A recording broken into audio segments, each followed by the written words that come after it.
वालेकुम, मैं हूं मोहम्मद इस्माइल और आज से हमने HTML शुरू करनी है और HTML का इंट्रोडक्शन होगा इस लेक्चर में।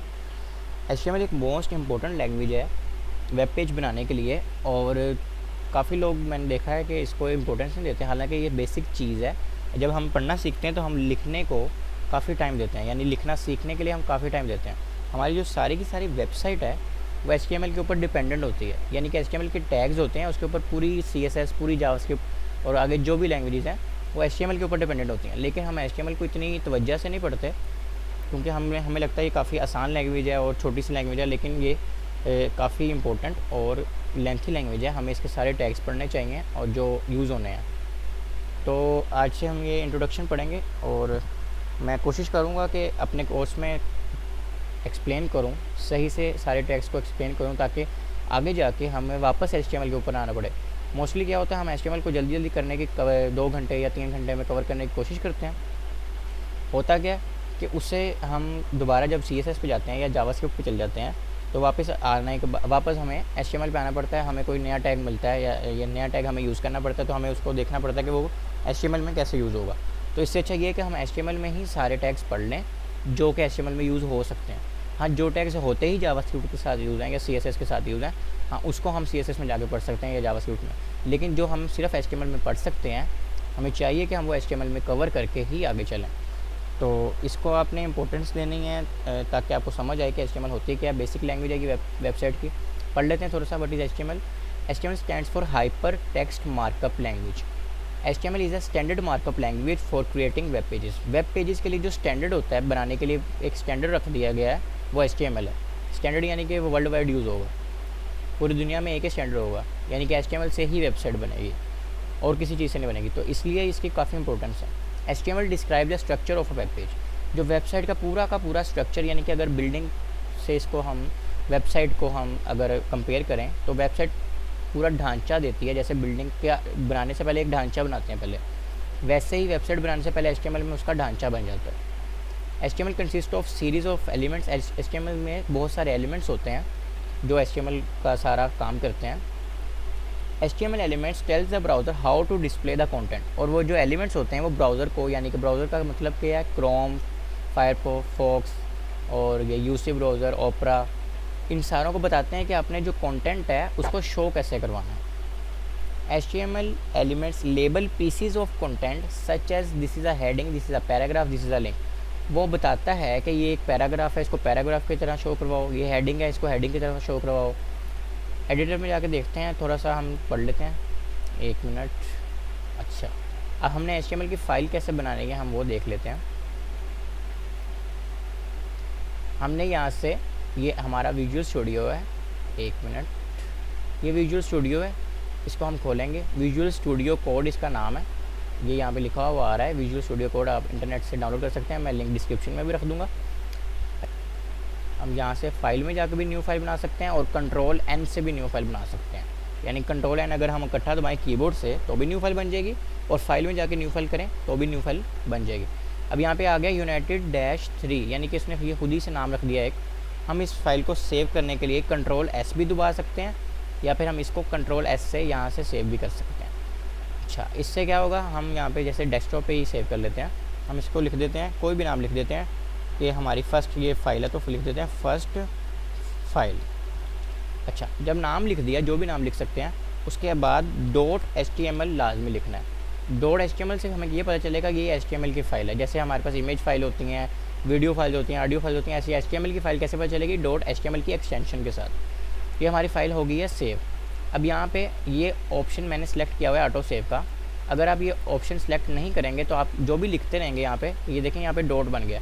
डॉट का मतलब ये है कि ये फ़ाइल सेव नहीं है, और हमें दोबारा यहाँ से जाके फ़ाइल को ऐसे Ctrl+S से शॉर्टकट किया या सेव करना पड़ेगा। फिर कुछ लिखेंगे, फिर ये अनसेव हो गई है, फिर दोबारा सेव करना पड़ेगा।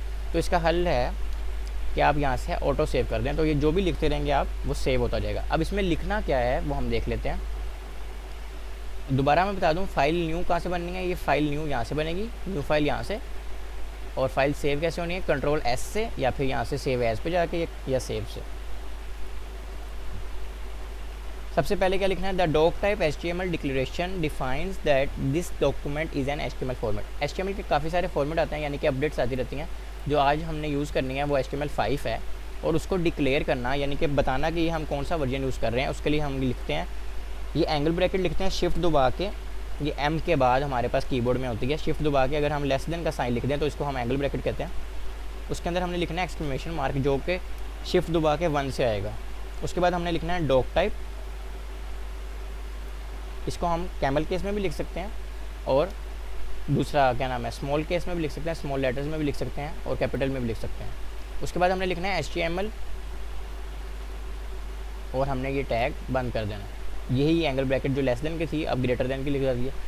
तो ये हमारी डिक्लेरेशन हो गई है। इससे ये पता चलता है कि हमारा जो ये वेब पेज बनाने लगे हैं ये HTML5 के अंदर हम बनाने लगे हैं। इसके बाद हमारे पास आता है जी the HTML element is the root element of an HTML page. अब सबसे पहले हमारे पास एक एलिमेंट आएगा, इसके बाद एलिमेंट HTML ऐसे। अच्छा, इसको लिखना कैसे है दोबारा देखते हैं।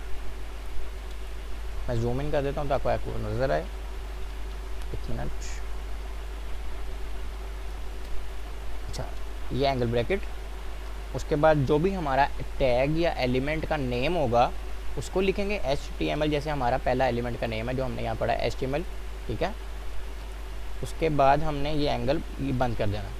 जब भी बंद करेंगे तो वो खुद ही हमारा लास्ट भी आ गया, लेकिन उसके लिखने का तरीका क्या है वो भी देख लेते हैं।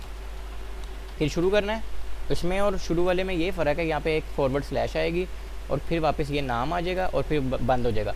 यानी कि ये स्टार्टिंग टैग है, ये वाला ये स्टार्टिंग टैग है, और ये वाला एंडिंग टैग है। स्टार्टिंग टैग और एंडिंग टैग में क्या फ़र्क है, इसमें सिर्फ एक फॉरवर्ड स्लैश आएगी। जो भी हमने काम करना है वो इसके अंदर ही करना है, इसके बाहर नहीं जाना हमने। अच्छा, आगे पढ़ते हैं। आगे क्या है, the head element contains Meta information about the HTML page. अच्छा, मेटा इन्फॉर्मेशन का मतलब ये है कि एक्स्ट्रा इन्फॉर्मेशन हमारे जो वेब पेज की है वो हेड के एलिमेंट के अंदर आती है। अब HTML के अंदर हमने सारा काम करना है, तो हेड का एक नया हमने एलिमेंट पढ़ना है। ये हेड का एलिमेंट है, जैसे हमने HTML का लिखा है वैसे हेड का लिखेंगे, और हेड के टैग के अंदर हमने एलिमेंट के अंदर वो चीज़ें देनी है जो कि पेज की एक्स्ट्रा इन्फॉर्मेशन होती है। अब पेज की एक्स्ट्रा इन्फॉर्मेशन से मुराद क्या है, जहाँ पे भी हमने फ़ाइल सेव की है, जैसे अब हमने ये फ़ाइल यहाँ पे सेव की हुई है, तो हम इसको डबल क्लिक करेंगे तो ये हमारी फ़ाइल खुल जाएगी। अब इस फाइल को अब देखें हम, तो यहाँ पे लिखा रहा है फर्स्ट फाइल डॉट HTML, जो कि हमने नाम सेव किया हुआ है। अब ये वाइट जो स्क्रीन है ये पेज है पूरा, लेकिन इस वाइट स्क्रीन के ऊपर जो भी चीज़ें आपको शो हो रही हैं या पेज के पीछे क्या क्या काम हो रहे हैं वो सारी उसकी एक्स्ट्रा इन्फॉर्मेशन होती है। अब हेड के अंदर एक और एलिमेंट हम यूज़ करेंगे, टाइटल का एलिमेंट है, और उसके अंदर अगर हम लिखते हैं ना माई फर्स्ट HTML पेज, और अगर हम यहाँ जा जो भी हम काम करेंगे ना वो यहाँ पे शो नहीं होगा जब तक हम रिफ़्रेश ना करें। पेज रिफ़्रेश यहाँ से भी कर सकते हैं और F5 दबाएँ तो भी कर सकते हैं। अगर अब आपने नोट किया हो तो यहाँ पे लिखा आ रहा है माई फर्स्ट HTML पेज। अब ये पेज का हिस्सा नहीं थी, ये पेज की एक्स्ट्रा इन्फॉर्मेशन है। पेज ये वाइट ये स्क्रीन पेज है, उसके अलावा सारी एक्स्ट्रा इन्फॉर्मेशन है। तो ये टाइटल हमने लिखा हेड के अंदर क्योंकि वो एक्स्ट्रा इन्फॉर्मेशन थी। टाइटल का अगर हम टैग यूज़ करें और उसके अंदर जो भी लिखेंगे वो हमारे पेज के टाइटल पे शो हो जाएगा। आगे पढ़ते हैं। ये टाइटल का हमने पढ़ लिया। That title element specifies the title for HTML page which is shown in the browser title bar और इन द पेज टैब्स। ये हमारे टैब के अंदर नज़र आ रहा है। उसके बाद हमने पढ़ना है जी बॉडी का tag. The body elements define the document body and is a container for all the visible content such as headings, paragraphs, images, hyperlinks, tables, lists, etc. अब इसके बाद हेड के बाहर जाना है। अब हमने हेड के अंदर नहीं रहना, हेड के बाहर चले गए, लेकिन HTML के अंदर ही हैं हम। यहाँ पे एक नया टैग लगाना है या एलिमेंट लगाना है बॉडी के नाम से। जैसे हमने हेड का लगाया वैसे बॉडी का लगाया। अब वो जो वाइट स्क्रीन आपको मैंने दिखाई है इसके अंदर जो भी हमने दिखाना है यूज़र को वो हम बॉडी के टैग के अंदर लगाएंगे। यानी कि इसके अंदर लिखेंगे, इसके बाहर जाएंगे तो वो उस वाइट स्क्रीन के अंदर नहीं आएगा, ठीक है। तो वो हमने बॉडी के अंदर ही सारा काम करना है। अब हेड के अंदर हमारे पेज की एक्स्ट्रा इन्फॉर्मेशन हो गई और जो भी हमने विजिबल कंटेंट दिखाना है यूज़र को वो हमारा बॉडी के टैग के अंदर आएगा। अब हमारा पहला हम एक एलिमेंट यूज़ करते हैं। The H1 element define the large heading. एक H1 का एलिमेंट है, जैसे B का बॉडी का एलिमेंट है वैसे एक H1 का एलिमेंट है।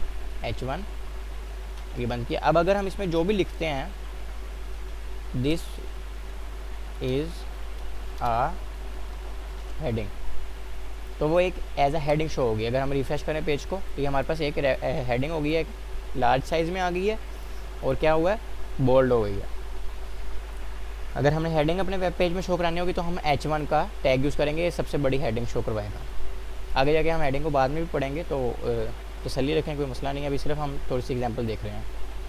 The P element defines the paragraph. एक P का अगर हम एलिमेंट या टैग यूज़ करें, ये P का, तो उसके अंदर हम पैराग्राफ्स लिख सकते हैं। This is a paragraph. Refresh करें अगर हम पेज को तो ये देखें, ये आम पैराग्राफ हो गया और ये एक हेडिंग हो गई। हेडिंग के लिए हम H1 का टैग यूज़ करते हैं। हर चीज़ के लिए हमारे पास HTML में टैग्स होते हैं। हमने अपने वेब पेज में कुछ भी लिखना है या कुछ भी डिफाइन करना है तो उसके लिए हमें different tags related to English language, यानी कि वो इंग्लिश लैंग्वेज के काफ़ी करीब होते हैं। जैसे H1 से हमें पता चल रहा है हेडिंग होगी, पैराग्राफ से हमें पता चल रहा है, P से पता चल रहा है कि पैराग्राफ होगा। ऐसे ही काफ़ी सारे टैग्स होते हैं। अच्छा, आगे क्या है, व्हाट इज़ एन एलिमेंट। ये जो हम यूज़ कर रहे हैं P का या H1 का या हेड का या बॉडी का, ये सारे एलिमेंट्स हैं। तो वो क्या होते हैं उसके बारे में पढ़ लेते हैं थोड़ा सा। An HTML element is defined by a start tag, some content and an end tag. जो एलिमेंट होते हैं, एलिमेंट दो टाइप्स के होते हैं, आगे जाके हम और भी पढ़ेंगे, लेकिन इस दफ़ा जो हम पढ़ रहे हैं उसमें क्या होता है कि एक स्टार्टिंग टैग होता है, एक एंडिंग टैग होता है और बीच में उसका सारा कंटेंट होता है जो कि हमने यूज़र को दिखाना होता है। यानी कि एक हो गया जी स्टार्टिंग टैग, ये बंद हो गया स्टार्टिंग टैग, ये नीचे हमारे पास आ गया एंडिंग टैग, ठीक है, और ये हमारा कंटेंट आ गया। जो भी हम यहाँ लिखेंगे वो हमारे पास यूज़र को शो हो जाएगा। ये हमारे पास कंटेंट आ गया। इसका लिखने का तरीका यहाँ पे भी बताया हुआ है। टैग नेम, यानी जो भी टैग का नेम रखा हुआ है या एलिमेंट का नेम है, जैसे H1 या P, और उसके सेंटर में कंटेंट। फिर बता रहा हूँ, टैग नेम स्टार्टिंग में और आखिर में ये फ़र्क है कि यहाँ पे सिर्फ एक फॉरवर्ड स्लैश आती है।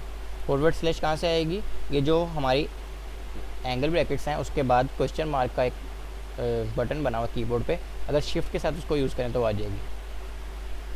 उसके बाद आगे हम पढ़ते हैं जी, okay, the HTML element is everything from the start tag to the end tag. यानी कि जो स्टार्ट में लिखा है वही हमने एंड पे लिखना है। ये नहीं कि H1 यहाँ लिख दें और यहाँ पे P लिख दें, ऐसे नहीं होगा।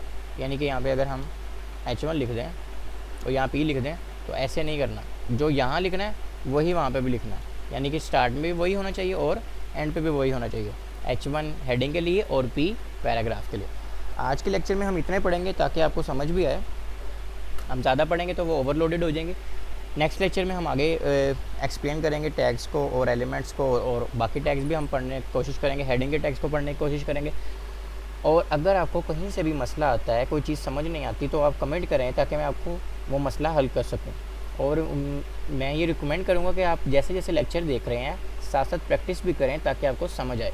प्रैक्टिस से ही समझ आएगी, क्योंकि ये बुक्स नहीं है सिंपल सी जो हमें सिर्फ पढ़ने से या देखने से आ जाए, इसको सिर्फ करने से ही आएगा। आगे जाके आपने अगर वेब डेवलपर बनना है तो HTML बहुत ज़रूरी लैंग्वेज है। तो इसके लिए आप इसको देखें और इसको समझें और इसको करके देखें, और कोई मसला आए तो कमेंट में मुझे बताएं। अपना बहुत सारा ख्याल रखिएगा। मिलते हैं अगली वीडियो में। अल्लाह हाफिज़।